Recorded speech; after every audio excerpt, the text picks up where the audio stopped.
Saudi আরবকে follow করে দেশের ৭ থেকে ৮টি জেলায় আজকে ঈদুল ফিতর উদযাপন করা হচ্ছে। তারা ঈদের নামাজ আদায় করেছে। এই নিয়ে দেশের বিভিন্ন মানুষের ভিতরে মতের ভিন্নতা রয়েছে। দেশের আলেম ওলামাদের ভিতরেও মতের ভিন্নতা কিন্তু দেখা যাচ্ছে, তর্ক-বিতর্ক দেখা যাচ্ছে। তবে একটা কথা কি জানেন? যে ঈদের চাঁদ দেখার পরেই তারপরে কিন্তু ঈদ পালন করা উচিত।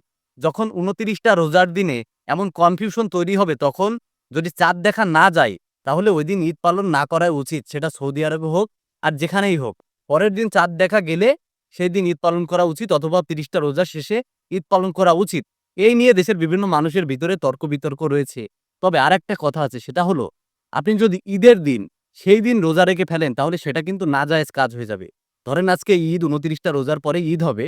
আপনি ঐদিন রোজা রেখেছেন ঈদ না ভেবে, তাহলে সেটা কিন্তু নাজায়েজ কাজ হবে, হারাম কাজ হবে। এটাতে আপনারই কিন্তু পাপ হবে।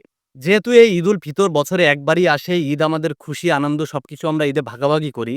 সেই ঈদ নিয়ে যেহেতু মতের এত ভিন্নতা রয়েছে দেশে মানুষের মাঝে, তো আপনারা অবশ্যই সঠিক তথ্য যাচাই করার চেষ্টা করবেন।